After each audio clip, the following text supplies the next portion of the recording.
Hi hello నమస్తే. Welcome to box office politics. Eesha 'Akhanda 2' release controversy కారణంగా వాయిదా పడిన సినిమా ఇది. శ్రీరాములు థియేటర్లో ప్రీమియర్ షో చూశా. టు బి ఫ్రాంక్లీ చెప్తున్నా, ఈ సినిమా అక్కడక్కడ భయపెట్టింది తప్ప ఓవరాల్గా నన్నైతే డిసప్పాయింట్ చేసింది. మరో మసూదా అని ఎవరైనా చెప్తే అస్సలు నమ్మను. లాజిక్స్ వెతకకుండా చూస్తే ఈషా భయపెడుతుందని కొందరు తెగలేపుతున్నారు కానీ వాస్తవానికి ఈ సినిమాలో నాకైతే అంత విషయమేం కనిపించలేదు భయ్యా. వీక్ స్టోరీ, ప్రెడిక్టబుల్ ట్విస్టులు. ఈషా సినిమా కథ ఇంతకు మునుపెన్నడూ మనం చూడంది కాదు.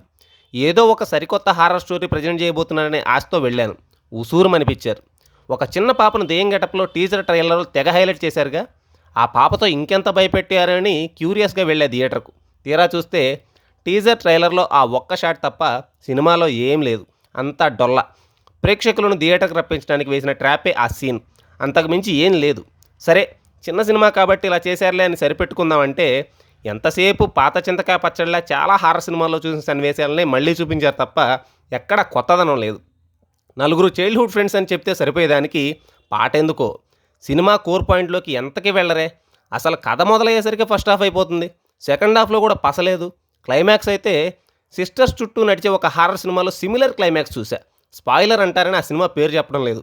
ఓవరాల్గా ఈ సినిమా గురించి దర్శక నిర్మాతలు చెప్పినంత గొప్పగా అయితే ఈషా లేదు భయ్య. సినిమా చూసొచ్చాక ఈ సినిమా రివ్యూ అని మీమ్స్కు బానిస అనే ఒక ఎక్స్ పేజీ రాసిన రాతలు చూసి ఒళ్ళు మండింది. అదేంటి భయ్యా, నీకు నచ్చకపోతే ఎవరికి నచ్చకూడదా ఏంటి అంటారేమో. కాదన్ను. ఎవరి అభిప్రాయం వాళ్ళకు ఉండొచ్చు.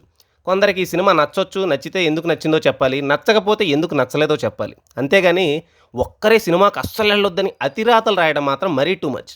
ఏమవుద్ది ఒక్కరే వెళ్తే? ఏం కాదు. నేను ఒక్కడనే వెళ్ళా. ఇంటికి వచ్చి గుర్రు పెట్టి నిద్రపోయి ఉదయాన్నే ఈ రివ్యూ రాశా.